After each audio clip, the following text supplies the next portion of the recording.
We're fearlessly talking about the biggest stories that matter to you the most. Breaking news, John Calipari is finalizing a 5-year deal to become the Arkansas Razorbacks' next head coach, covering college sports like no one else. The biggest guests in sports. We now welcome in Hall of Famer Jim Calhoun. Such a pride I had, I came to connect. The legend, Tim Tebow, joins us. We'll run it back. I like it. The legend, Herschel Walker.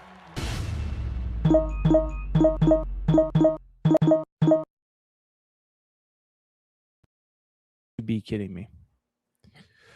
Welcome in, everybody.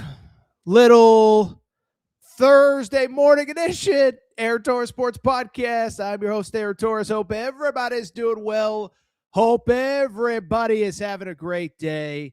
And listen, when I tell you, I know I say every day, we got a loaded Monday show, Tuesday show. This show's bananas. We have so much going on, so much to discuss. Here's what the rundown is looking like here on a Thursday morning. First off, game of the year, Arkansas, Alabama, double overtime. Certainly the best game that I have seen all year. We'll discuss that. John Calipari seeming to insinuate that the refs, Doug Shows cost Arkansas the game. We'll discuss that. UConn takes a brutal home loss. I've been telling you about the Huskies. People have said, Torres, you're overreacting. I'm not. They lose. They could have cost themselves the number one seed. Darryn Peterson drama. I got Kansas fans tweeting at me, but listen, I was right on this like I always am. And we will wrap with a preview, probably mostly just of that Duke-Michigan game. How about that? 1 versus 3 on Saturday. We also have 2 versus 4 Houston, Arizona. So we got a monster show. Before we get started, a couple quick reminders. Make sure that you are subscribed. Darryn Torres Pod YouTube channel. New clips, new videos going up every single day. We are well past 70,000 subscribers at this point.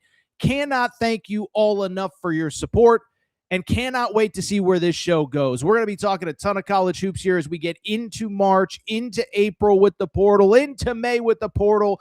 Make sure you're subscribed. If you know anyone who loves college basketball, let them know about the Torres Pod because I think this is the place to be. Basically, every prediction I've made all season long, I've nailed. Nailed Darius Acuff, nailed Darryn Peterson drama, nailed John Shire being a liar. So make sure that you are subscribed. Also, if you do prefer to listen on Apple and Spotify, you can do that as well. Also, before we get started, monster weekend of college hoops. You need tickets. I saw the Duke-Michigan game. We're talking about tickets in like the $400 range. What you need is America's #1 ticketing partner, the official ticketing partner of the Darryn Torres Pod. You need SeatGeek. It is America's #1 rated ticketing app, over 28 million downloads, And what I love about SeatGeek is that one, every ticket on the app rated 1 through 10, green dot or a red dot. Green dot means go ahead and purchase. Red dot means maybe you want to go ahead and stay away. But what I really love about SeatGeek is this.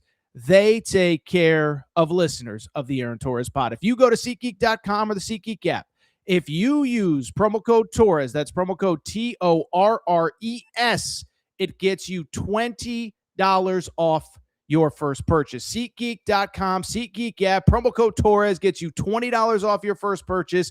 That applies to any college basketball game. If you're one of the 7 people that still likes the NBA, you can get NBA tickets, concerts, shows. Major League Baseball is coming back. Hockey. If SeatGeek sells tickets for it, you can use SeatGeek.com, promo code Torres, to get you $20 off your first purchase.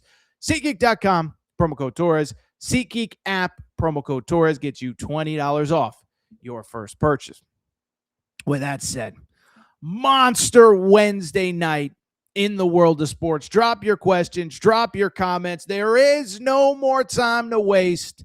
So, folks, let's do it. Let's get to the topic of the day. Topic of the day,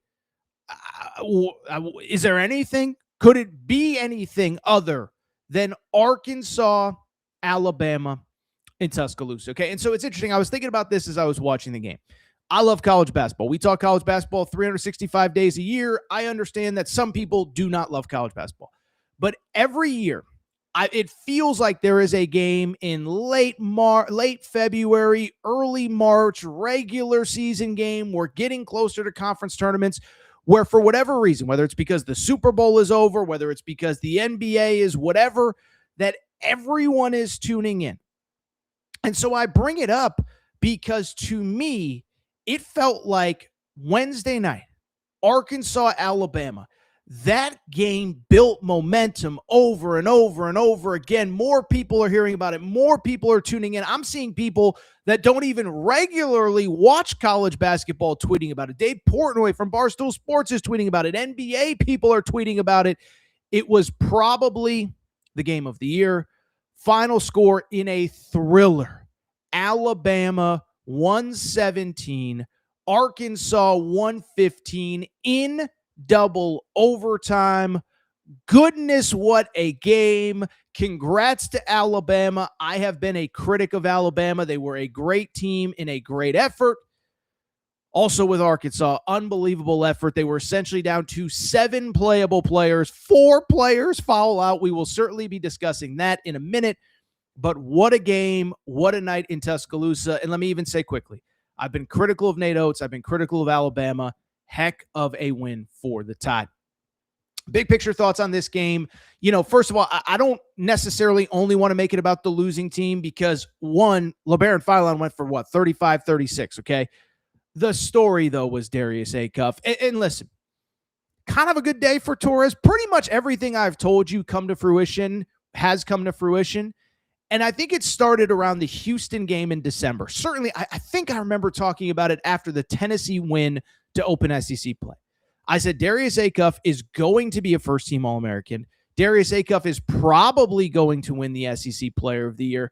But even as recently as the last episode that we did on Sunday night, the last time Arkansas played, so it wasn't the last episode, but last time Arkansas played, I said not enough people are talking about Darius Acuff. Matt, you could pop up the screenshot if I sent it to you. This was a tweet from me on Monday morning. I'm not taking a victory lap here, but I'm kind of taking a victory lap. I said the freshman class is so good. We're ignoring a guy who leads the SEC in assists, the SEC in points, and is putting up stats that we may never see a freshman guard ever put up again. That's not hyperbole, okay? I had Kentucky fans tweeting at me on Wednesday morning, oh, of course we'll see something like this again. I looked it up. The SEC has had basketball for 93 years. There has never been a freshman guard who leads the SEC, who finishes the season leading the SEC in points and assists in 93 years. So shout out to Wildcats 22752 or whatever your handle was. Unless you plan on watching SEC basketball in 2117, we may never see this again, okay? So why am I talking about Darius Acuff? Oh, I don't know. 49 points in this game. 49 points. It was an Arkansas freshman record. It was 1 point off the school record. And I will say this, by the way, great find, Matt. I didn't even see this. The highest point total ever for a freshman against a ranked team. We have never seen a performance. It's one of the greatest performances I've ever seen. And here is the crazy part. This is the part that I go back to in this game. It's not just that Darius Acuff scored 49 points, because listen, guys can score 49 points and it can be super inefficient. I'll tell you a quick side story. I was thinking about this today. I remember the year Trae Young was at Oklahoma and he'd score 40 and sports. Oh, he scored 40. And it's like, he needed 39 shots to get 40 points. And it doesn't seem like anyone's having fun playing with him. That is not the case with Darius Acuff. This is the impressive part. It's not the 49 points. It is that he did it on 59% shooting from the field, 16 of 27. He didn't take 38 shots to get that 49 points. He took 27 shots, made 16 of them, 6 of 10 from the field. And here are the two most impressive stats. One, he played all 50 minutes in this game, which we're going to talk about in a second, okay? Played all 50 minutes on a night where Darryn Peterson again opts out. We'll talk about that. Darius Acuff did not miss a second. But also, this is the stat that blows me away. 5 assists, 1 turnover for a freshman guard with the ball in his hands for 50 minutes. We will never see this again. Listen, I'm not trying to diminish everyone that's ever done. Like, that's not what I'm trying to do. And Arkansas fans, I'm not trying to pour water on this, because I'm here to tell you, if Cal stays another 5 years, 10 years, 6 years, 8 years, whatever it is, you may never get another guard like this. And that's not a knock. It is just, we have to appreciate what he's doing. 49 points, 5 assists, 1 turnover in 50 minutes. And again, he did not miss the game. Here is the crazy part, okay? We found out after the game, he has not been healthy. So if you watch the Arkansas-Auburn game, that would have been on Saturday night, early in the game, there's a loose ball. He dives for it. An Auburn player dives for it. An Auburn player lands on Darius Acuff, and he gets up very gingerly, and he's stretching out his foot, and he's stretching out his ankle. And first of all, I watched, and I was like, oh, my God, please tell me he's okay. Please tell me he's okay. Of course he was okay. But we found out after the fact, he not only was he not playing anything close to 100%, he has been in a literal walking boot for the last 2 days. Matt, if we have that sound, let's go ahead and play it. Obviously, the game he had, even in a loss, I guess just how much more growth? He was in a boot for 2 days and still did that. And I said, do you think you might have to miss this game? He said, are you nuts? He didn't care, hurt, whatever it is. He was in a boot for 2 days. We see Alabama plays it. Listen, we're going to talk Darryn Peterson in a minute, but imagine the difference between Bill Self and John Calipari. Bill Self doesn't know what he's getting on a minute-to-minute basis with Darryn Peterson. Darius Acuff, are you kidding me? Of course I'm going to play 50 minutes. Unbelievable performance. Don't want to discredit Alabama. Do have to talk about the other elephant in the room, though. It was the refereeing. I don't want to diminish what Alabama did. Alabama was awesome. Alabama played their butts off. We're going to talk again about Alabama in a minute. But we also have to talk about the referee. And it's interesting because Doug Shows was on the call in this game.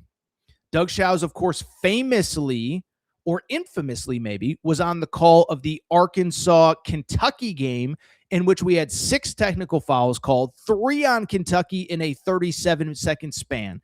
And so there has been controversy with this guy before, okay? And I am not here to diminish the Alabama win. I am not here to say that they did not deserve to win that game and that LeBaron Philon wasn't awesome, and we're going to talk about their side of things in a second. We also have to acknowledge that I'm not ready to say there's a refereeing conspiracy theory, but I think Arkansas fans have the right to be frustrated. Okay, so first of all, worth noting, Alabama shot 15 more free throws than Arkansas. Okay, that happens. Part of the game, whatever. Also worth noting, Arkansas basically only had 7 healthy players. Carter Knox couldn't play. Isaiah Sealy couldn't play. Had 4 different players foul out of this game. I'll be totally transparent. The dude who checked in, I think it was when DJ Wagner fouled out, Jaden, I've never heard of him. Listen, guys, you know me. I'm not perfect. I get stuff wrong. I have faults like every human. I study rosters year-round.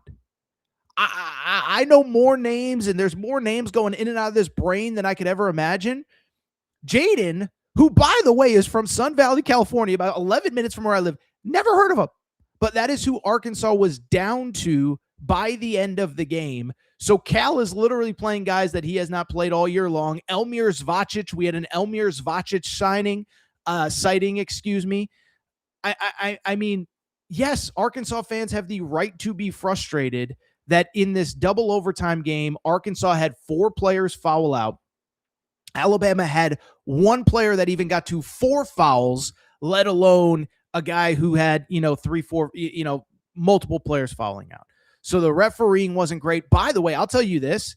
I have never seen this before. There was a call in the arena that was called. They go to the monitor. They stand by the call.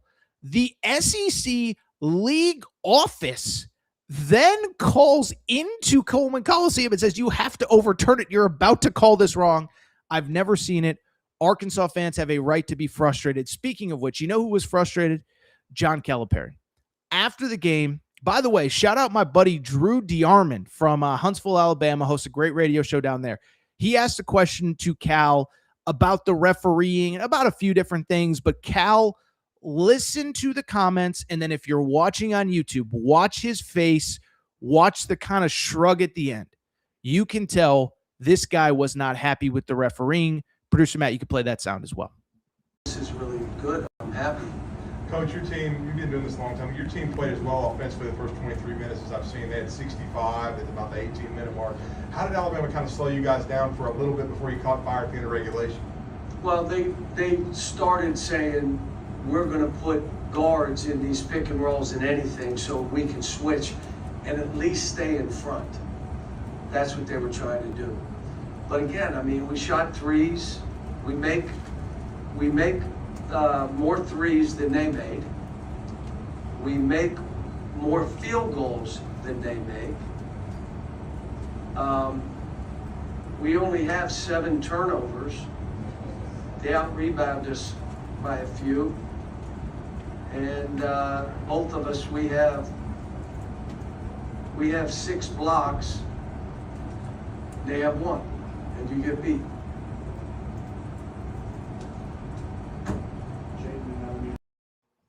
You saw that shrug at the end. Clearly, Cal wasn't happy, and I think he has a right to be. I mean, listen, again, he laid out the stats. More field goals made for Kentucky. 3 more three-pointers made in 3 fewer three-point attempts. But the 15 free throws was the difference, and Alabama gets the win. Very quickly from the Alabama side of things, I was thinking about this. 1, incredible win.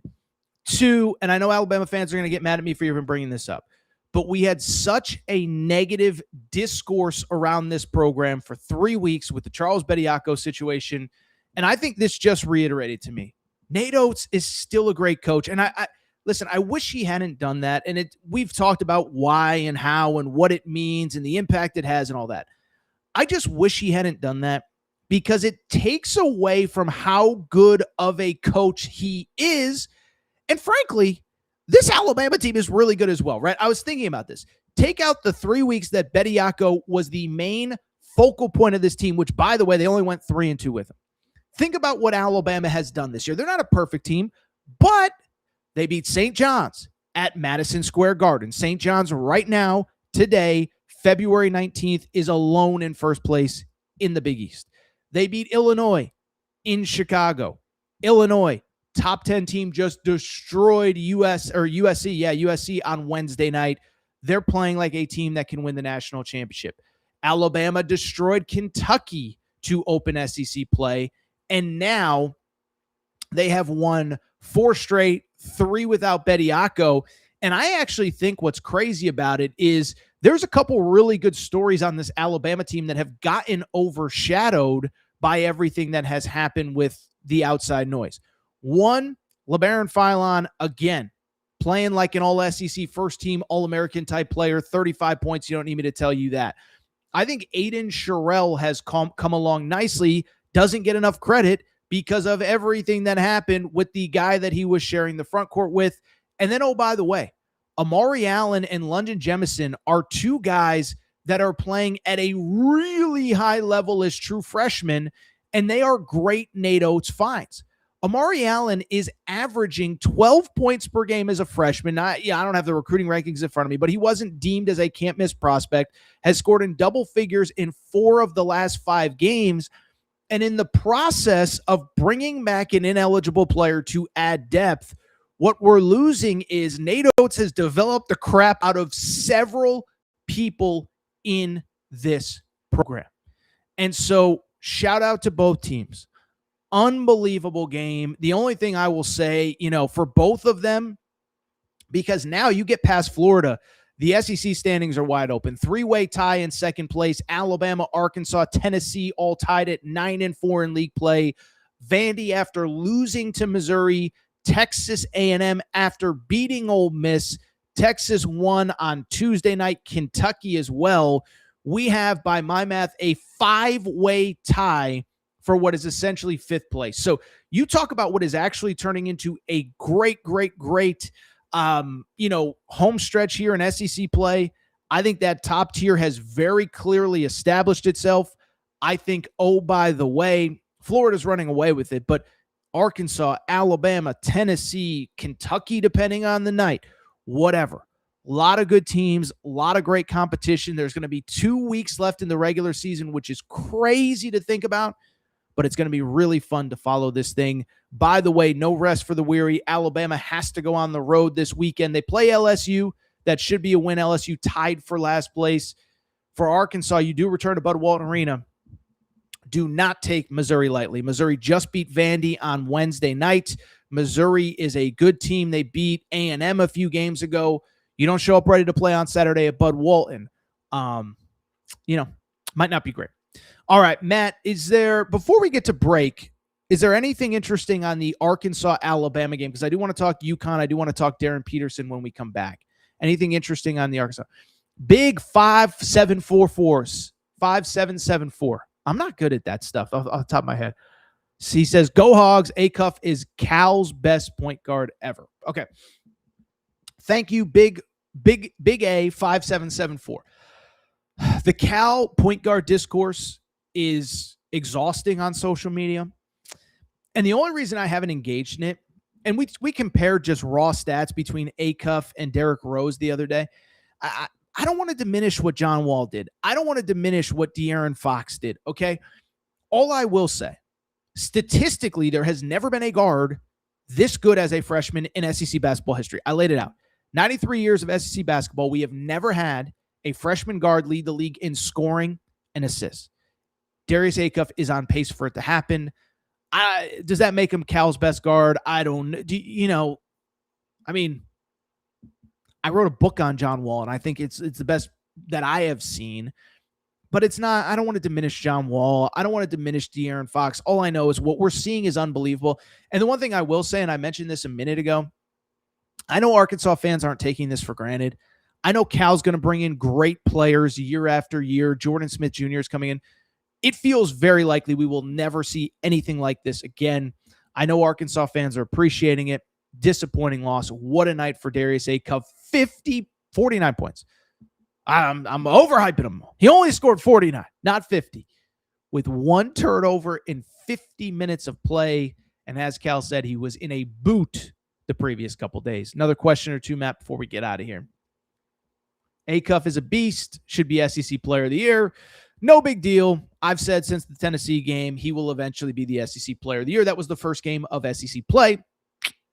He will be the SEC. By the way, and Arkansas fans are right to be frustrated by this. I believe the stat is Acuff has never won SEC Player of the Week. Now, he's won Freshman of the Week like 9 times, but he's never won Player of the Week. Come on, SEC. What are we doing? Darius Acuff's the best player in the SEC. I mean, LeBaron Philon's going to be a top 15, top 20 pick. LeBaron Philon was amazing on Wednesday night. Darius Acuff was even better as a freshman in what is, his 22nd, 23rd, 24th game of college basketball. Another question or two, Matt. We'll get to the chat. No one wants to see Arkansas on their side of the bracket. I think Jimmy Dykes might have talked about it during the game. I think Dykes was on the call last night. He said Florida's the best team in the league. I agree. Imagine having Arkansas on your side of the bracket with Acuff, Malik Thomas. Now, I will say, and I think this is a conversation that Arkansas fans are having, is like, you need some better production out of your bigs. And it's now late February, and you're getting nothing. And I'll say this, the guy I'm most disappointed in is Trevin Brazile. Some days you get great performances from him. Some days you get complete no-shows. I mean, he basically had to play the entire game on Wednesday night because, of course, the big guys both fouled, or Malik Ewan and Nick Pringle both were in foul trouble the entire game. Nick Pringle fouled out. Trevin Brazile, 11 points, 8 rebounds, 3 blocks. I guess he didn't play terrible. He did play 47 minutes, but I think that's probably the disappointing part. You need better production from your big men, especially Trevin Brazile. If we have one more, we'll get to it. Oh, look at this. Michael Gray becoming a member, super fan, Torres super fan. So Michael Gray, we appreciate your support. I'll note this too, by the way. We will be doing our second members only mailbag this evening. So about 8 p.m. Eastern, it is for members only. And for people that don't know what Michael's talking about, the bottom line is we do have a membership tier here on the Aaron Torres Pod YouTube. And essentially what that is, all it means is It's $4.99 a month. Michael, we genuinely appreciate your support. It just helps us with the little things. Helps us grow. We're going to be traveling. We'll be at the Mint in Kentucky in a few weeks. We'll talk about that in a few minutes. We're going to be in Indianapolis for the Final Four. It just helps us. $4.99 a month. I know money's tight. Never going to ask people for money that they don't have, but if you can support the show, it goes a very long way. Appreciate your support. Michael Gray, while I have you, email me, Aaron Torres, podcastquestions@gmail.com. We will get you a free box of Cauley Puffs. Michael Gray, truly appreciate your support, and we will have a members-only mailbag, probably 8 p.m. Eastern tonight. All right. And by the way, to join, if you do want to become a Torres super fan, all you got to do, there's a join button, $4.99 a month. Again, appreciate your support. Thank you, Michael. Thank you, everybody listening. And people, we're just getting started. Folks, we're just getting started. What are you talking about? Don't go anywhere. Don't go anywhere. You're not going anywhere, are you? We got to talk about UConn. Meltdown at home against Creighton. I've been warning you about this. And then we will also talk about Darryn Peterson. I've been warning you about this too. People want to say, oh, Torres is a conspiracy theorist because I question why guys are sitting on the bench for 22 minutes a game. We'll talk about that. Quick break. Be right back. All right, we're going to get back to the show in a minute. But before we do, you know what we got to do. We got to thank our friends. We got to thank our partners. We got to go ahead and thank Cauley Puffs and CauleyPuffs.com. Yeah, you see the logo on the back of the screen right here. Okay, so I've told you all about Cauley Puffs, but family-owned company, not far from where I live. Joey, a huge sports fan. And one day he was sitting on the couch and he said, you know what? I need a snack that is both healthy but delicious, something my kids are going to love, something my family's going to love, something I'm going to love. And so he came up with Cauley Puffs. This is the new age health food snack. You don't need to go to the grocery aisle and buy all that crap, the Doritos, the Fritos. No, my friends, you need Cauley Puffs. Baked, not fried, avocado oil, no grease, healthy ingredients. But here's the best part. They taste freaking delicious. Actually, there's another best part. In addition to tasting delicious, in addition to being healthy, they are also taking care of listeners of the Aaron Torres pod. Okay, so check this out. All you got to do is go to CauleyPuffs.com. That's CauleyPuffs.com, CauleyPuffs.com, and you can get 15% off any purchase with the promo code Torres. That's Torres, Torres. It's that simple. 15% off any purchase, one bag to try them out, 100 bags to cater a party. Doesn't really matter. Promo code Torres. CauleyPuffs.com gets you 15% off. Cauley Puffs also available on Amazon. You obviously can't get the promo code there, but CauleyPuffs.com, CauleyPuffs.com, promo code Torres gets you 15% off any purchase. Thank you to our friends at Cauley Puffs. All right, everybody. I'm back. Good to be back. Talked a lot about Arkansas, Alabama. Great game. Do want to go ahead and switch gears to a game that wasn't as fun, at least if you're a UConn fan. And let me start by saying this, is that about for the last 3 or 4 weeks, first of all, people say, oh, Torres, you'll never say anything bad about Dan Hurley. You'll never criticize the UConn Huskies. First of all, I think I've treated Dan Hurley and UConn like I've treated everybody else. When it's time to praise him, when you're winning national championships, you praise him. When he's struggling, you call it out. And over the last few weeks, I have said consistently, frankly, what I've said is this. There's something not quite right with this team. UConn keeps winning games. It's ugly. They don't have a killer instinct. They simply cannot put teams away. But the problem was, because UConn is playing in a bad Big East where there will probably only be 3 tournament bids, it was hard to be too critical. And I think, and I'm not criticizing Dan Hurley, I think he kept going to the podium defending his players, saying, we're 21-2, we're 22, and whatever the record was, 23-2. We're winning games. Everything is okay. And I think he was trying to calm himself down, his fan base down, his players down, everybody. And that's not that part is not a criticism of Dan Hurley. But we have said consistently on the show, something is not right. And unfortunately, on Wednesday night, UConn, which just had not been able to put away bad competition, it happened once again.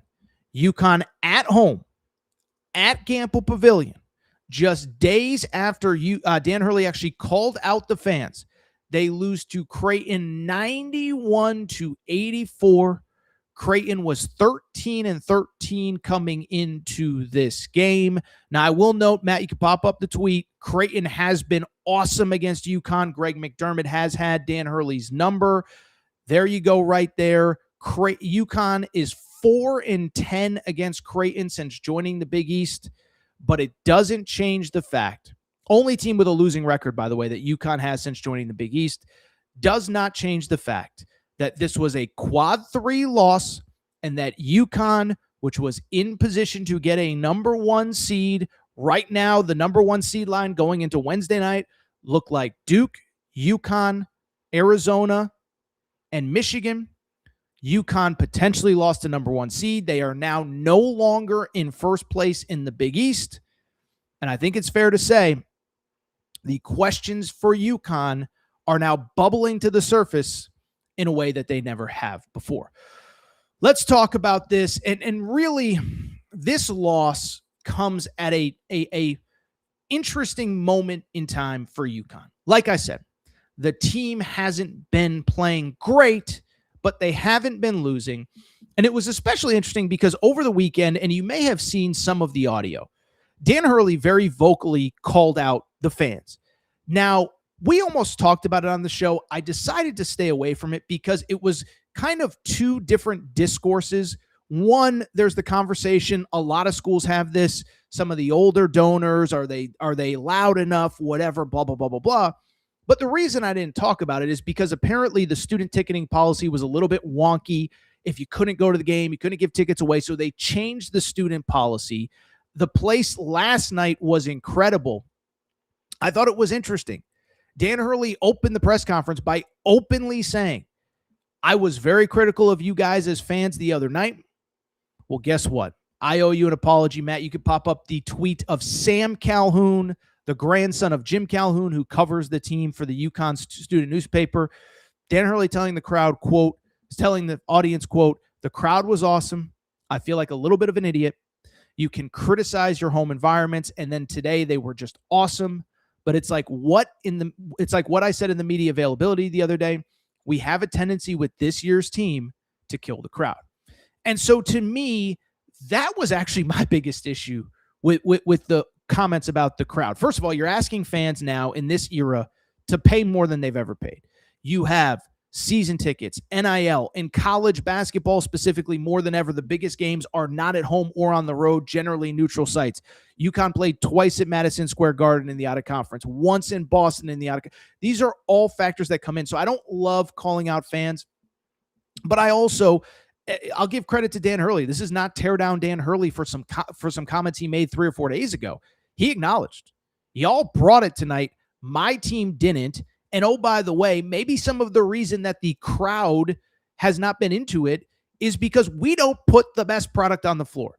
You need big runs. You need big dunks. You need enthusiasm. You need 10-0 runs. You need the other team calling timeout. And it's hard for the crowd to get into home games when every game is a nail biter right down to the wire. We talked about it about 3 weeks ago. It was when UConn at one point, they had won 5 games by single digits, all against bad teams. And so this has been a growing trend. It gets worse, and it reached a boiling point on Wednesday night, excuse me. I thought what was also interesting, I went back after the fact, listened to Dan Hurley's entire press conference. And what you can tell is that, one, again, let's give him credit. He said, fans brought it tonight. My team didn't. He's struggling right now, man. And whatever you think of Dan Hurley, there is no doubt that he is passionate, that he cares about the team, that he wants to win and do whatever it takes.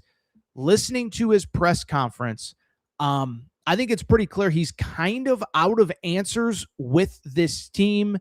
Matt, I want you to play the sound. Before we do, just follow me in our private chat because I might cut it off. It's a long piece of sound, about 2.5 minutes. I may cut it off, but Dan Hurley has no answers for what's going on. Matt, you could go ahead and play the sound.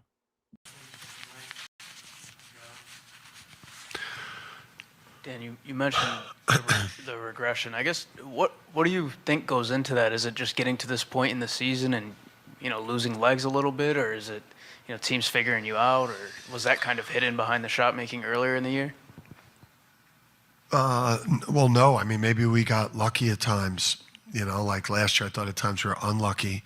There might have been some games where people missed good shots against us, and the last 2 home games we've played. I mean, people shot the ball really well, but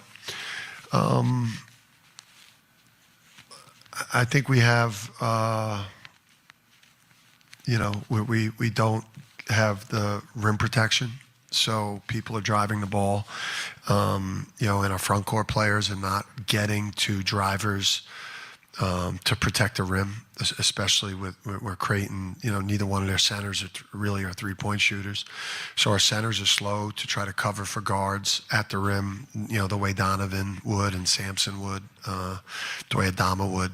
And then we just were getting just one-on-one, just scored on. And the problem with Creighton is, you can't provide a lot of help from the perimeter, because if you help from the perimeter, now they're driving and kicking, and they're 10 for 21 from 3.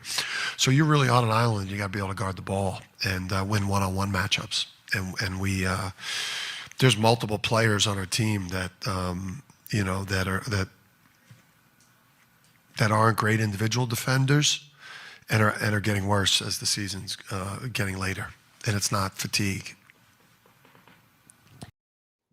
So listen, you guys that aren't diehard UConn fans, you see the Dan Hurley blow-ups, the Dan Hurley swearing, the Dan Hurley whatever. What you saw right there is a man that is humbled, a man that has tried everything, and a man that has no answers. And I don't ever speak for any fan base, let alone UConn. I don't blame Dan Hurley. I think he is trying. I think he is trying everything, and it's just every night you just don't know what you're going to get from individual guys. Now, there have been injuries, but there's injuries for everybody, okay? And Dan Hurley's not using that as an excuse, and I'm not using it as an excuse, but it's just not clicking. I do think what is interesting there is a few things that he noted. One, we're not a great defensive team. And actually, Matt, if you have that tweet, you can go ahead and pop it up. I think I sent you one on UConn's defense. This was from Katie Sharp. Katie Sharp, I'm not familiar with your game, but this is a great stat, great find by Katie Sharp, Sharp Stats 17 on Twitter. UConn allowed 91 points against Creighton on Wednesday. Most points allowed for a UConn home conference game since February 1st, 2003. 23 years. I'm getting old, and I wasn't even at UConn at that point, okay? So we are talking about 23 years. Ironically, that would have been, whatever, we don't have to talk about it. Emeka Okafor was honored at halftime of this game. So let's shout out Emeka Okafor. His jersey was retired. That would have been his sophomore year before they won the title in 04-05. Anyway, no, 03-04. That would have been the year before, during his sophomore year. Anyway, enough of Emeka Okafor trivia for right now, but it shows the defense isn't good. And I do think it shows, by the way. One, Dan Hurley acknowledging there's a problem. I think two, maybe UConn fans, including me, not grateful enough for what we were seeing 2-3 years ago when you had an elite defender on the perimeter in Steph Castle, backed up by an elite shot blocker in Donovan Clingan. I mean, those two guys are probably, maybe the two best players in that draft class, and I haven't followed the 2024 NBA draft class that much. I know Steph Castle had a 40-10-10 triple-double the other night. I know Donovan Clingan is balling out. But what Dan Hurley basically said was, we're not good enough individual defenders, and then we don't have a good enough rim protector in the back like we had with Donovan Clingan or Adama Sanogo. And so it isn't to tear down individual players on this team. It's just to say, you know who actually does deserve credit right now? UConn fans, because I think UConn fans have seen it for weeks and weeks and weeks now. And again, people call you crazy for saying what your eyes tell you. And I think UConn fans knew, and it's not being critical, and it's not hating the team. And it's actually not being critical, but UConn fans saw it. There's something not quite right. And I think for every UConn fan, the thought process was, and I'm going inside the psyche here, but We haven't talked about UConn that much on the show because they're winning games, but they're winning games ugly. But the psyche with UConn fans, I think, is pretty straightforward. UConn fans know what good basketball looks like, knows what bad basketball looks like. This hasn't been bad basketball, but UConn fans have known there's something not quite right. Now, I do think with this loss, there are positives and negatives that can be taken out of it. The first that is a positive is that Dan Hurley, it sounds like he is open to making changes. And Dan Hurley historically is a guy, and this is something I actually give him a lot of credit for. He's very loyal to his players. He's very loyal to his vets. He's very loyal to guys who have been in the program. And so there have been times where very clearly there are guys that maybe shouldn't be starting or maybe shouldn't be playing the minutes that they are. But Dan Hurley always wants to give the benefit of the doubt to the vets. And I think this is the wake-up call that everyone in that program needed. We're not good enough. We're not where we need to be. And the word that he used in that press clip was, we are regressing in a hurry. It's not too late. The bad news, though, is that, everything you're playing for is still on the table.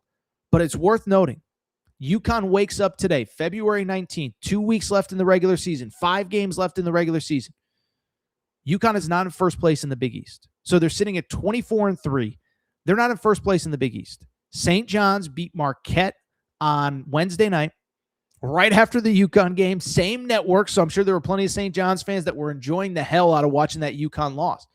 St. John's is in first place alone in the Big East, and UConn is either going to put themselves right back in the mix or completely play themselves out of it, because I mentioned there's only 3 tournament teams from the Big East right now.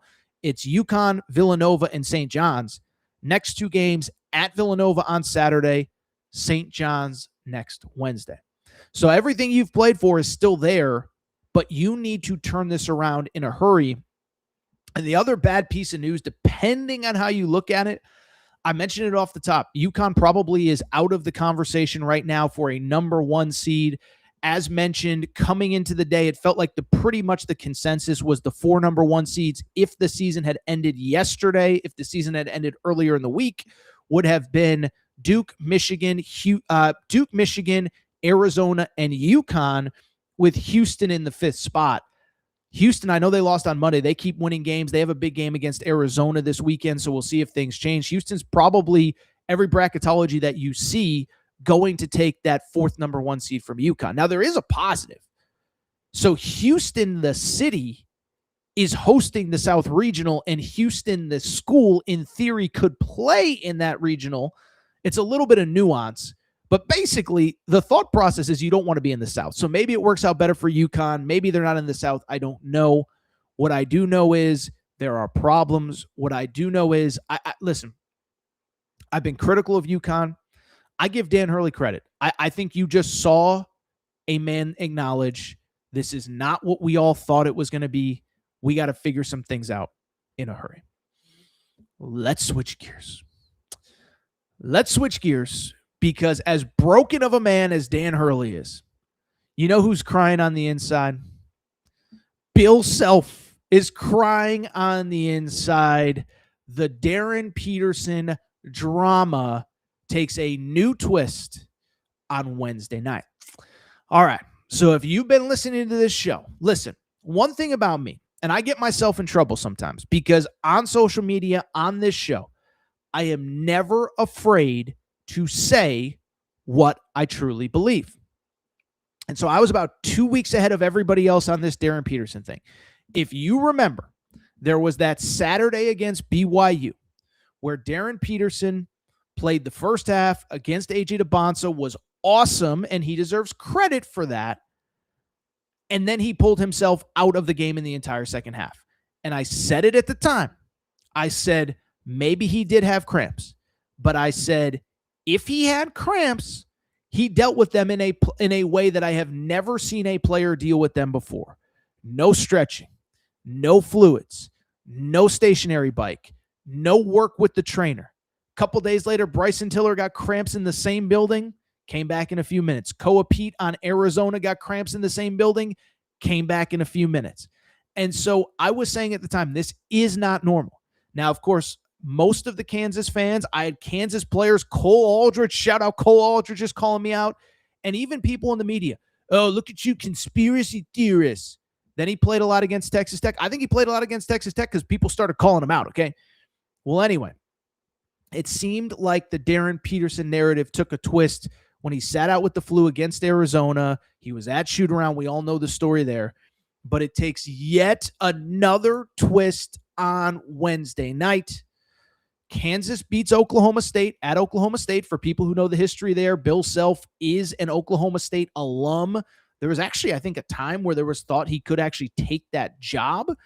But I bring it up because the same conversations that we've been having on this show for 3, 4, 5 weeks, all of a sudden now, I don't know if it's because more spotlight is on college basketball. I don't know if it's because the NBA is still on All-Star break. But all of a sudden, everybody's starting to have the Darryn Peterson conversation. So let's do it again, even though we've been having it for 3 weeks. So first of all, the context of this game. Let's go ahead and get into it. Looked a lot like many other Kansas games this season. First half, Darryn Peterson, lights out. 20 points, phenomenal, playing like a guy that should be the number 1 pick in the draft. Then, and we cannot show the video. I always tell you guys, if it happened in the game, we're not going to show it here on YouTube because we could get in trouble. Love you guys, but we ain't getting the channel, whatever. But if you watch the game or if you've seen the highlights, you can find the highlight on social media. I've never seen this before.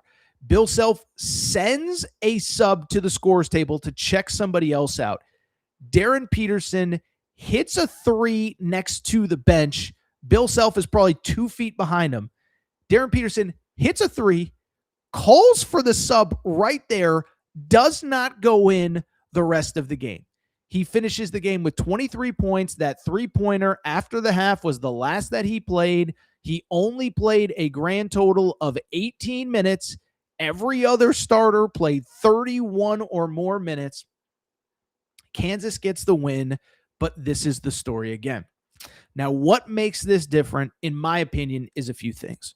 One, first of all, Bill Self finally ready to call a spade here. And it's funny, I'll tell you this. I think I mentioned this the other day, but I was talking to a coach over the course of probably the last 10 days that recruited Darryn Peterson.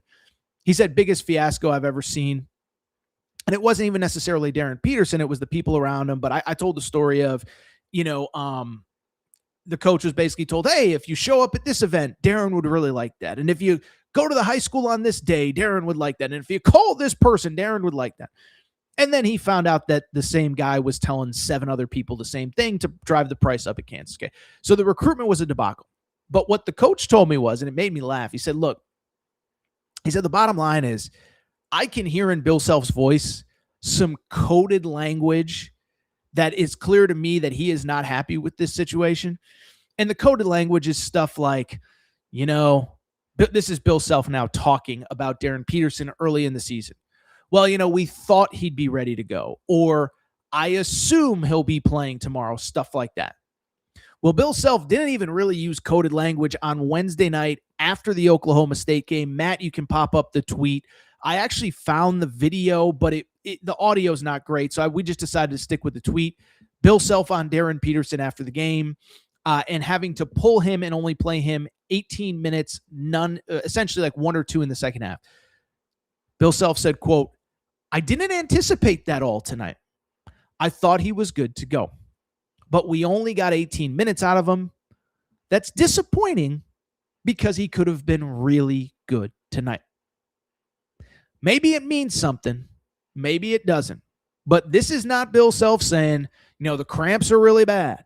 Or listen, we know what coaches sound like when guys are giving it their all. We've heard coaches. He left it all on the court. He gave us everything we had. That is not what we heard from Bill Self right there. And so it shows where we are with this situation. Now, what made it really interesting, okay, while I was prepping for the show, I had Get Up On in the background. And I want to give credit.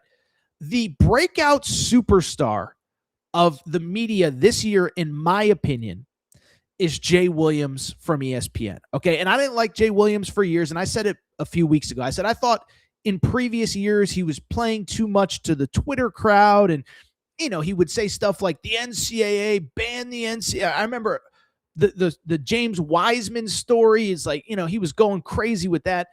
And so I thought he was playing too much to an audience. I think, there was a time at ESPN where everybody had to have the same opinions, whatever. Jay Williams has been as vocal as anybody that I have seen besides me. But I'm talking on ESPN, the major networks, about this is not acceptable behavior. So let's listen to Jay Williams on Get Up on Thursday morning, talking about another Darryn Peterson debacle and saying what I said a few weeks ago before. I said a few weeks ago, listen, somebody else could take him with the number 1 overall pick. I ain't doing it. I know this is a college basketball show, not an NBA draft show, but we had this conversation weeks ago. Here's Bill Self, or here's Jay Williams, not Bill Self. I'd love to know who Bill Self is going to take number 1 overall. But here is Jay Williams talking about Darryn Peterson on Thursday morning. If I were a general manager, I would be extremely concerned about Darryn Peterson. I don't question his talent at all. His talent is the number 1 pick in the draft. But I would take A.J. DeBonsa because I'm not sure about the availability of Darryn Peterson. Darryn Peterson has played 12 of 24 games this year in college basketball, and it's been everything from an injury, a hamstring injury, cramping with the Theragun on the sideline every single possession, having the flu, not playing through the flu, and also just checking himself out of second halves of games. I've done College Game Day where all of a sudden he out 18 in the first half. You're like, damn, this kid is so elite, and all of a sudden in the second half, is he playing? What happened? Nobody knows. Nobody wants to talk about it. His talent is unquestionable. It's elite. But it don't feel like he really wants to be there. It doesn't feel, and maybe this is a byproduct, KP, of when kids get paid NIL and they get money up front, right? If that's the way it goes, it's like, well, if I don't want to be here, I get my money up front, then I can check out when I want to check out. That's what this feels like. I don't know if it is that, but damn sure on paper, it looks like that. Credit Jay Williams, as critical as anybody that I have heard about the situation. So let's talk about this from a few different perspectives. So first of all, and we've talked about this on the show. This is not me changing. I have changed my opinion many times on Darryn Peterson, but it's more a byproduct of there's new information all the time, and I'm just frankly confused, okay? But, I think early in the year, I thought he's not faking it. Number 1 pick is on the line, whatever. Then I thought he was just load managing. I'm only playing this many minutes. Then I really actually thought, I said, I think what it is he's saying, I'm not going to play unless I'm 100%. And basically, but then again, you have the Arizona situation where it's like, oh, he's ducking competition. This looks like he's ducking competition. Then you have Wednesday night where he pulls himself out of the lineup 1 minute into the second half. All I know, this is not normal behavior, and credit Jay Williams for using a national ESPN platform to say as such. Really quickly, 2 big picture takeaways, one on the NBA draft, but we're a college basketball show, so we'll focus on the college basketball side mostly. But from the NBA draft perspective, this is what I would say. I've said for weeks, I want to take him number 1. People say, oh, because when I tweeted that out the other day after the Arizona game, or during the Arizona game, people say, well, thank goodness you're not a GM. And it's like, GMs get fired all the time. Just because you're a GM doesn't mean you're good. And what do GMs generally get fired for? They generally get fired for betting on talent that doesn't pan out. Isn't Darryn Peterson the definition of dude who has all the talent in the world, but he doesn't seem to be interested? And what I would say, and I've said it consistently, if you're taking a guy number 1 overall, if he can't get through 2 weeks straight, Matt, this can be your 2-minute clip, by the way, because I'm fired up right now. We're talking about the number 1 overall pick in the draft. If he can't get through 2 weeks straight without some sort of injury, do we forget 82 games? Nobody plays 82 games in the NFL or in the NBA anymore.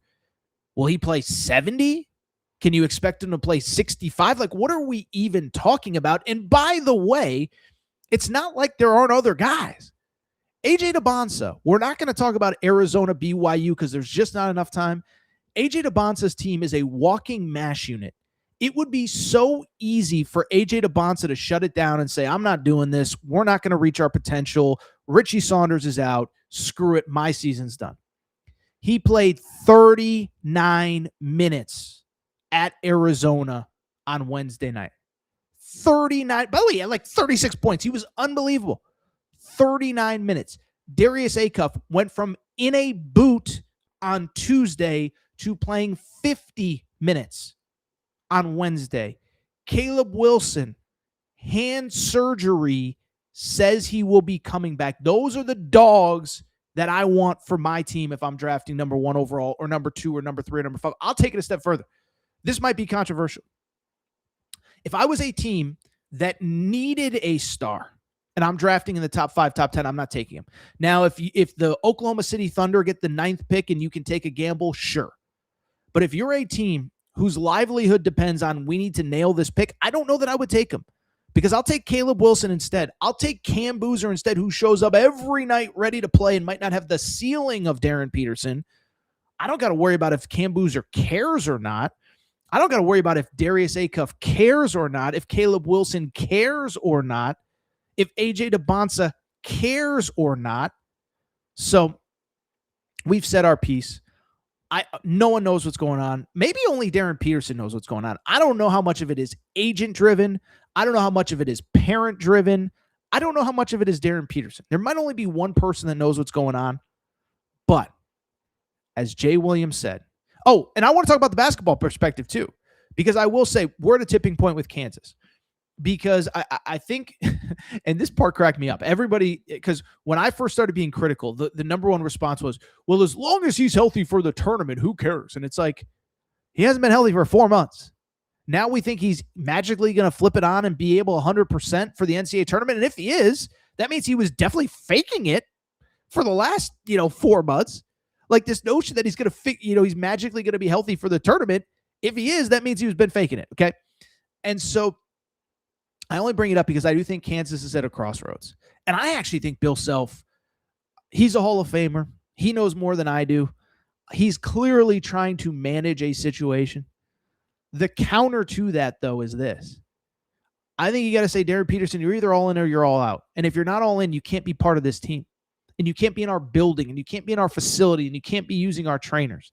That's where I would be.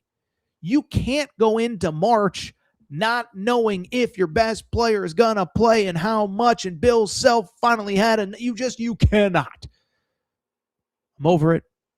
I'm frustrated. I might be more frustrated than Bill Self is at this point. But I would say, look, you're either all in or you're all out. Because I don't got to question if Trey White is all in. I don't got to question if Flory Badunga is all in. I don't got to question if Bryson Tiller, Melvin Council, Marco Jackson, if those guys are all in. If you're not all in, I can't have you with my team. So we'll see what happens there. Bill Self, to his credit, finally calls it out. I think it's embarrassing for Darryn Peterson. And by the way, one last thing, because things keep coming to me. If Darryn Peterson, if there is something wrong, and that's always a possibility, you need to go ahead and say it. You need to stop hiding. You need to put something out. I'll give you a quick side story. I was talking to somebody that is in the camp, if you will. Camp is such a weird word, of Mikal Brown Jr. from Louisville. And Mikal Brown Jr. had about 3 weeks there where he was kind of in and out of the lineup. He had a weird injury nobody really knew. And because of the Darryn Peterson situation, everyone was trying to equate it to, he's shutting it down. He doesn't want to play. And somebody close to Mikal Brown said, you have to put out a statement. Everybody else has an opinion on what you're doing, what's wrong with you, what's not wrong with you. Are you faking? Are you not faking? You need to put it out in your own words. What's going on with your body so that everybody knows. And a few days later, he put out a statement, came out, a week later, and he's been awesome ever since. If Darryn Peterson is not hurt, and only he knows, put out a statement. We all have social media. Explain to the world what is going on. It's not even about me, media, even Kansas fans at this point. You're hurting your own draft stock. Like, you just are. We could say that you're not, but you are. I've said my piece on Darryn Peterson. Goodness gracious.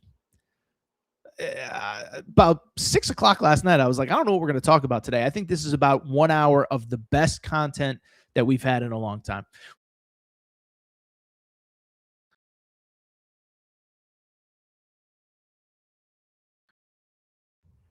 Content is so good, I got kicked offline. All right, this is what we're going to do. We're going to take a quick break. We're going to come back. When we do, I'm so glad that didn't happen mid-rant because that was an all-time segment. Unbelievable. Unbelievable timing. The content gods were like, Torres, you're on too much fire today. You got to chill out. We'll take a quick break. I'll hose myself off. We'll come back. We'll start to preview the weekend. Probably go a little bit light on Houston, Arizona, because it sounds like Arizona is going to be banged up. We will talk Duke, Michigan. Quick break. Be right back. All right, we're going to get back to the show in a minute. But before we do, I have so many people that reach out and say, Torres, you give me hours and hours and hours of free content every day, every month, every year.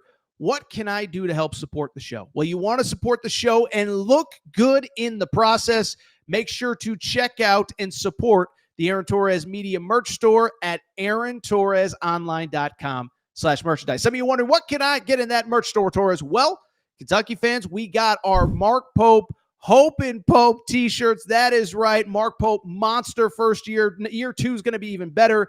Get your Hope and Pope t-shirt at aarontorresonline.com/merchandise. Arkansas fans, the Big Pig Invasion is coming. It is here. John Calipari has things rocking. Get your Big Pig Invasion tees. Again, aarontorresonline.com/merchandise. St. John's fans, we have our Big Rick Energy t-shirts. And if you're just a college basketball fan in general, guess what? Your March is for Day Drinking shirt. That is the shirt that you need year-round, but especially for the next NCAA tournament. You can order yours now. By the way, football fans, we got you covered too. Nebraska fans, new era, new rules, the t-shirt that you need before the start of this coming season. And oh, by the way, if you're a Colorado fan, if you're just a Coach Prime fan, we have our Dion shirts and hats, more of them than we know what to do with. So to check out the full line of Aaron Torres Media merch and also support the show, good news is we're going to have even more for the fall. Check out the Aaron Torres Media merch store at aarontorresonline.com/merchandise. And for more information, you can always reach out at Aaron Torres Podcast Questions @gmail.com. All right, everybody, I'm back. Good to be back. Good to be back. I will say this. I think I'm having a good show. I think this is the best chat that we have had in a long time. So before we preview Michigan Duke, let's go ahead and get to some of the comments. Matt, I know you have a bunch started. This is an A++ chat. I appreciate everybody bringing it here on a Thursday morning. I guess it's now afternoon in many parts of the country. What do you got, Matt? Come on. Michigan and Arizona should be 1-seed locks. Who gets the last 2 number 1 seeds? Houston, Iowa State, UConn. I mean, I'd add Duke to the mix. You can see on the screen right there. And Matt, by the way, I hope I was just joking. I wasn't trying to be mean. Okay, cool. Michigan and Arizona should be locks. Arizona, I think, actually still has a little bit of work to do. Their schedule is still crazy. They still have at Houston this weekend, Kansas at home, Iowa State at home, plus the Big 12 tournament. So, I mean, listen, I don't think it's fair to assume at this point they're going to beat Houston on Saturday. And so if they don't, I think Houston is going to be a number 1 seed, but I think Arizona still has a little work to do. I think if Michigan wins on Saturday, I think it's hard to see a world where they're not the number 1, probably the number 1 overall seed, let alone a number 1 seed. I think that I would say this. I think to Great Man's point, I would say it's probably about 6 teams for 4 spots. You've listed 4 of them: Michigan and Arizona, Houston, Iowa State, UConn. I guess you listed 5. Not great at math. The only other one I would add is Duke. I mean, if Duke beats Michigan, Duke right now still, people don't realize they have the most quad 1 wins of anybody in college basketball. They have 12 quad 1 wins. They won at Michigan State, beat Arkansas on a neutral, beat Kansas on a neutral, have a couple other big wins. They still have Carolina, they still have Virginia. So there's still a couple big games on their schedule plus Michigan.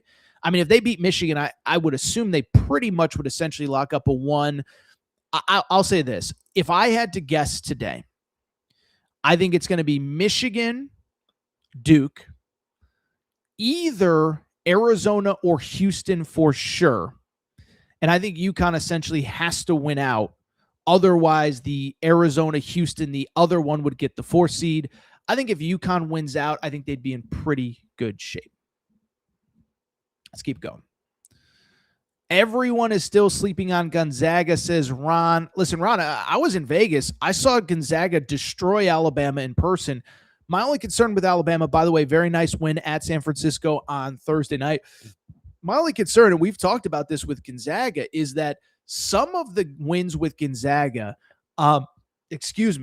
is that they have not aged well. The Oklahoma win in the moment was like, oh, Oklahoma could be a tournament team. They're not good.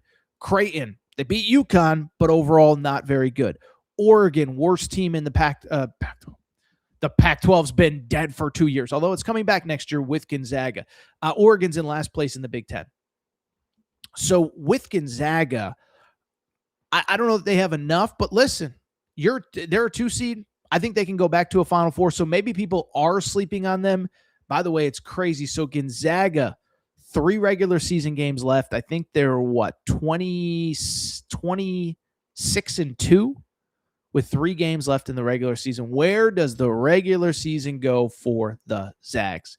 A couple other ones, Matt. The chat is really on fire today.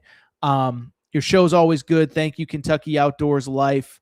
Let's see here. Acuff walking out of Bud Walton and into an NBA starting role. Yeah, no doubt. And let's give credit where it's due. There's a lot of freshmen that you can say that about. DeBonsa, no doubt. Cam Boozer, no doubt. This is a historic freshman class. And again, there are people that want to, we've seen this before or we'll see it again. Like I said with Acuff, the donkey Bud, like I said with Acuff, is 93 years of SEC basketball. We have never seen a freshman guard lead the league in points and assists. Acuff is on pace to do it. So by definition, we may never see this again. We may never see a dude at BYU averaging 25 a game or whatever. I think, AJ DeBonsa is set to lead the Big 12, the toughest conference in college basketball, in scoring. Cam Boozer is set to lead the ACC in scoring. And so it's unbelievable what we've seen from this freshman class. And Darius Acuff, not only as good as any of them, but his game on Thursday night was as good as anybody. Really quick. I'm asleep by 10, so I'm usually sleeping on Gonzaga.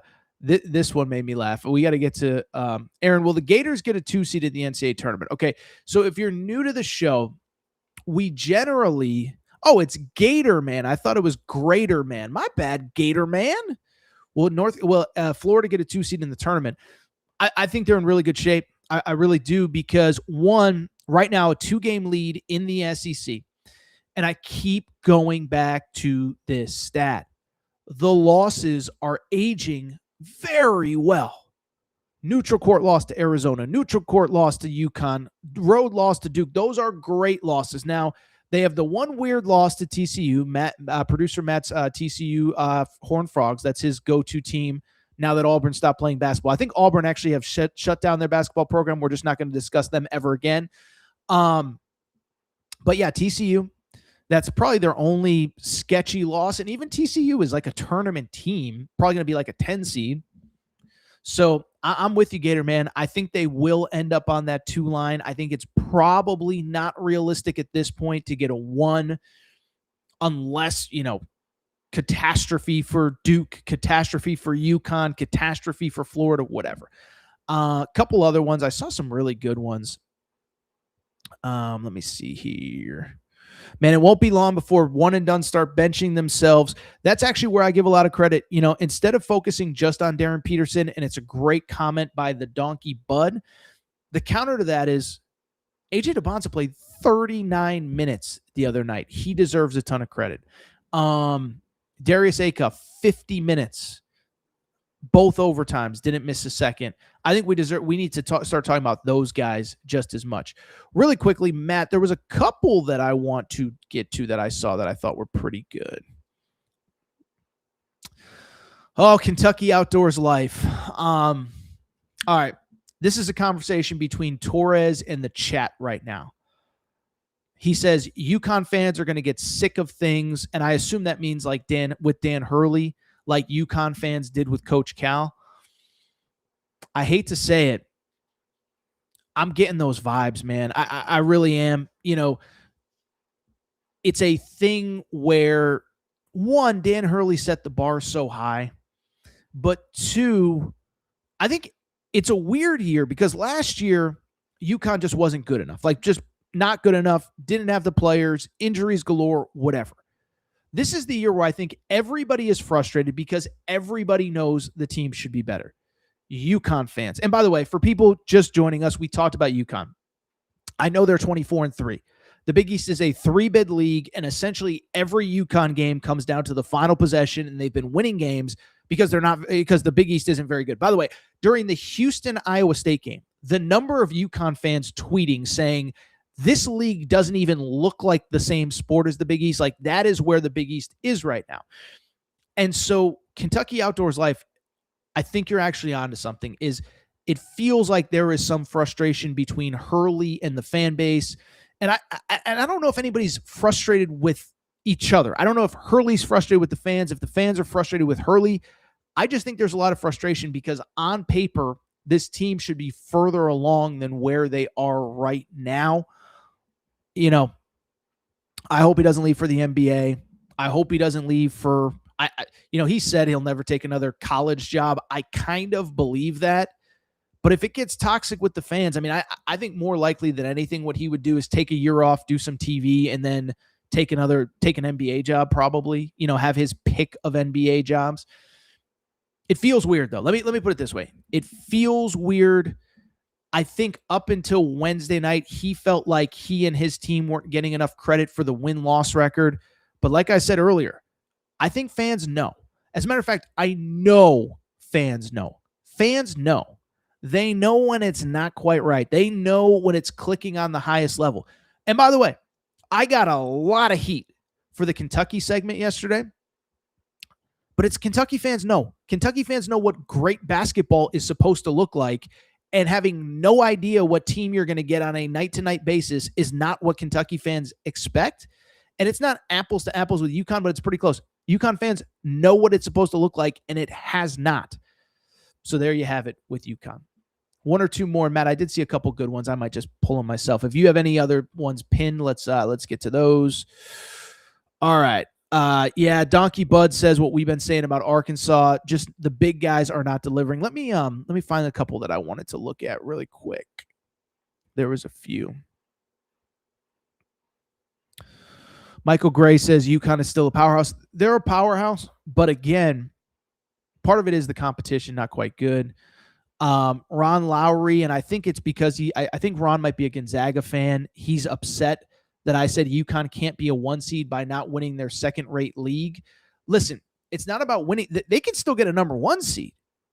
They just took a quad 3 loss, though. That is, I hate to say it, outside of Gonzaga losing to Portland, probably the worst loss that any of the elite teams have this year.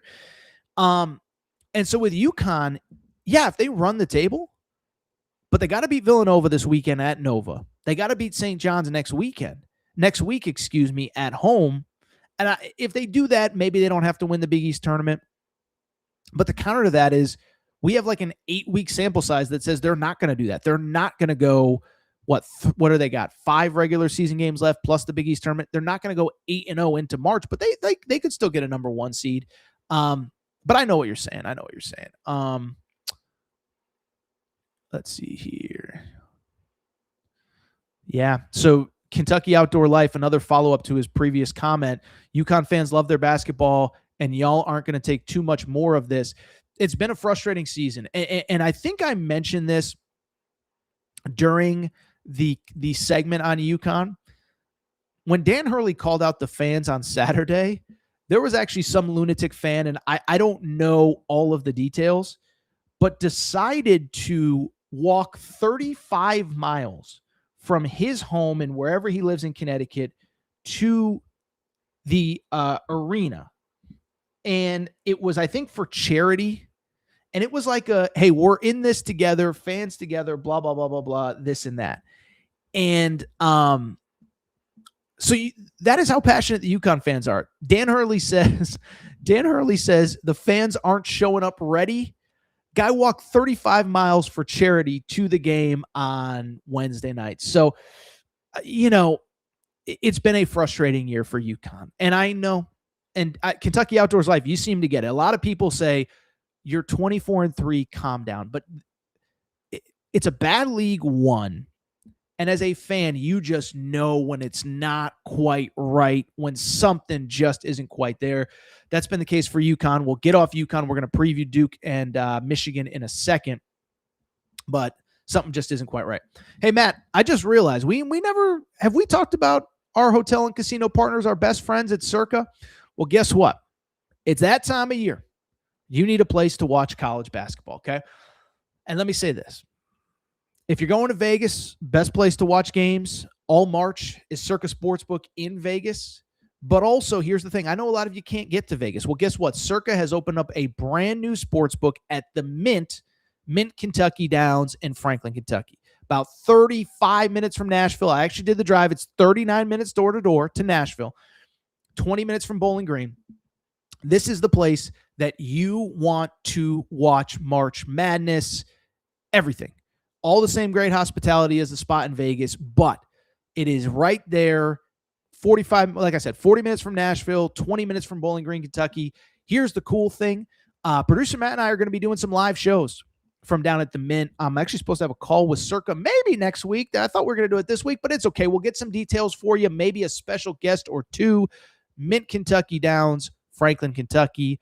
Mint Kentucky Downs, Franklin, Kentucky, the brand new Circa Sportsbook. Use those Circa lines. Download the Circa app. Darn it, do we appreciate their support. All right. Speaking of Circa, little early for lines for Saturday's games. But let's go ahead and preview the big one. So first of all, Saturday, I believe it's only the third time ever we will have the top four teams all playing each other. We'll probably gloss over Houston, Arizona. Arizona's pretty banged up coming into that one. So let's instead focus on the big one. Saturday, 6:30 Eastern. Number 1 Michigan coming off that insane win against Purdue against number 3 Duke. The game is in Washington, D.C. If you remember last year, Duke played Illinois in February. I think Duke, for people who are OG college basketball fans, we used to get great out-of-conference games in February in the lead-up to March. John Shire, I know nobody punched his assistants the other week, but I love that he has done this. So I'm going to criticize him for faking a punch on an assistant coach. I got to give him credit. This is awesome. Clearly, when they scheduled this game, we knew these teams would be good. I don't think we knew they would be number 1 and number 3 in the country. In Washington, D.C. By the way, if you're a Duke or Michigan fan, SeatGeek.com, promo code Torres can get you $20 off, $300 to get into the arena. Let's go ahead and preview this game. First of all, from the Michigan side of things, I mean, we spent a lot of time talking about Michigan yesterday. There is just nothing else to say other than goodness gracious, what they did to Purdue was just absolutely unbelievable. Okay, so they beat Purdue by 11. We talked about it. They were up 20 in the first half. They were up 16 with 9 minutes to go. And there was never a moment in time where you felt like, you know, they're probably going to lose this game. Led starting 13 minutes into the game, never gave up the lead. And we talked about it. What makes Michigan so dangerous, they have the best front court in college basketball.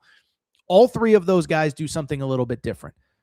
Adai Mara is the best rim protector in college basketball, close to 3 blocks per game, if I'm not mistaken here. He just changes games on both ends of the floor. Yes, close to 3 blocks a game, 7 rebounds per game, 11.5 points per game. He's also a great passer. Merez Johnson is the physical part of that front court. And Yaxel Lendenborg, the guy that does Yaxel Lendenborg, I should say, is the guy who does just a little bit of everything. He can shoot threes. He can play down low. He can play on the perimeter. He can play make, whatever. But what also makes Michigan so darn dangerous is that they're a pretty good three-point shooting team as well. 36% on the season. And I think what stood out about that game against Purdue is that if you are in a situation where you are facing Michigan, and they shoot the ball the way that they did the other night, guess what? You can't beat them. Robbie Hummel talked about it on the broadcast, the Purdue-Michigan broadcast. If Michigan shoots the way they did, they shot 13 of 28. Let me see here. 13 of 23, correct. 13 of 23 from 3, over 50%, closer to 60% from behind the three-point arc. You can't beat them. That is not a team that you can beat. And that's what makes them so dangerous. They're elite in the front court. They shoot a lot of threes. They make a lot of threes. They actually had a lot of turnovers on Tuesday night, but that's not who they've been. And listen, to quote Denny Green from back in the day, you want me to crown there? You know what? We'll crown them. It's too early to crown Michigan, but we talked about it. They have now 21 double-figure wins. I believe the stat is like 7 wins by 30 points or more, something crazy like that. They are trending to be one of the best teams that we've ever seen. We'll see if they get there, but they are the overwhelming favorites in the, they've been the Circa Sportsbook favorites for about 3-4 weeks now, at least. And it just shows you how good this team is. You're talking 7 30-point victories. It's unbelievable. They are the best team in college basketball, at least right now. I do think Duke is a pretty interesting team to play them. Duke, to their credit, like I said, I think because Duke still hasn't really played the toughest games in the ACC. They still have the return game against Carolina. They still have NC State. They still have Virginia. So 4 of their last 5 ACC games are super high profile. Or 3 of their last 4 ACC games are super high profile. I don't think people realize they're really good, and they have a great resume. 12 quad 1 wins, most in college basketball. We talked about it a second ago. Again, I know Duke fans get mad when people say this, but I think there's some validity to it, that it feels like sometimes they're out of sight, out of mind. And I don't know if it's because they didn't play the best teams in the ACC early or whatever, but we also have to acknowledge they won at Michigan. They beat Arkansas on a neutral court. They beat Kansas on a neutral court. By the way, Texas is actually playing very well right now. They beat Texas on a neutral court, and they are steamrolling through the ACC. It's worth noting, by the way, their 2 losses, by 1 to Texas Tech when they were fully healthy. By the way, we haven't acknowledged it, but JT Toppin is out for the year. Wish him a speedy recovery. They lose by 1 to Texas Tech, and they lose also on top of that at the buzzer to North Carolina in a game where they did not trail until the final 0.4 seconds of the game. So they're probably better than they're being given credit for. Also worth acknowledging, they're probably a little bit of a different team than you think, right? So like with Duke, I think everybody thinks back to last year with Cooper Flagg and Knipple, and they were just so dynamic offensively. They're actually probably not quite as good offensively as you think, but probably a little bit better defensively than they get credit for. Overall, 37th in points per game, 125th in three-point shooting, so they're not a great three-point shooting team. As a squad, they're shooting about 35% on the season.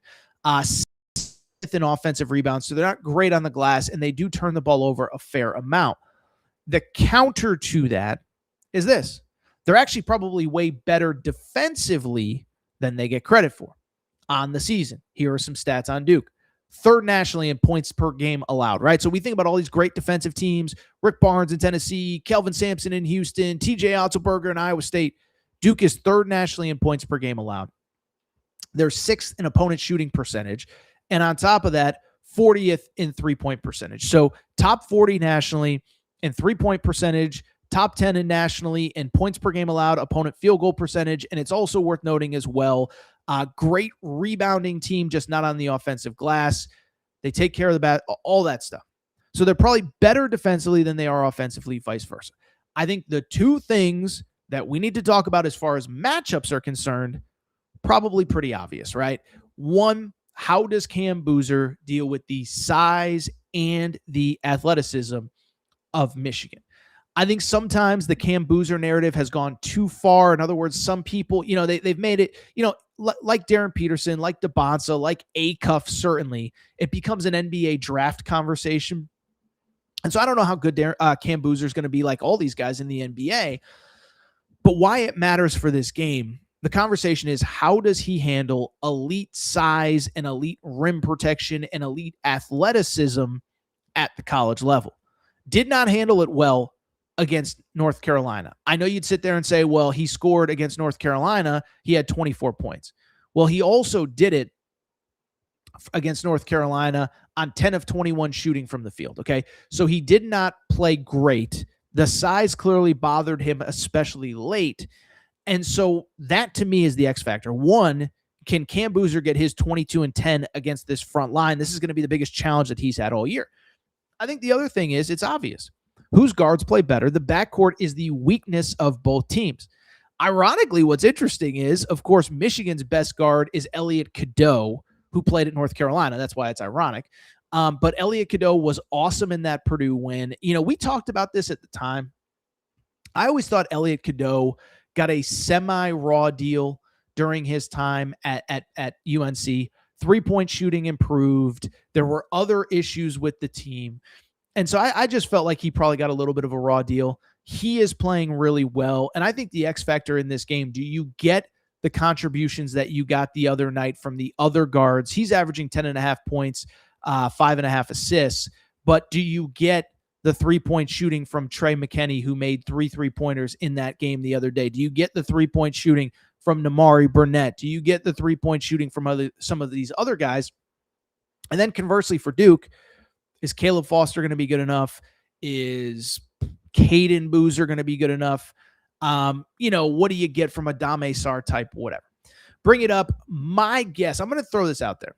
My guess is that Circa will have Michigan, I'll say as a 2.5-point favorite. And by the way, I could be wrong. It could be Duke by 2.5, could be Michigan by 8.5. I don't know. I'm going to take Michigan to win, and I am going to take Michigan to cover. And it's not just because they were awesome against Purdue.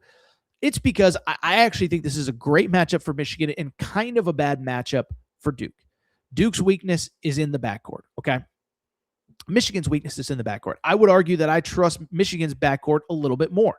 Elliot Cadeau, third-year player, playing well, familiar with Duke. Duke, of course, familiar with him as well. But veteran guards, Namari Burnett, LJ Kaysen, obviously Trey McKinney's a freshman, but he's playing really well. And then I just do think in the front court, it's hard for me to envision Duke winning this game if Cam Boozer doesn't go for 25 and 12. And I think it's going to be very hard for him to get 25 and 12 against this front court. So I will take Michigan to win.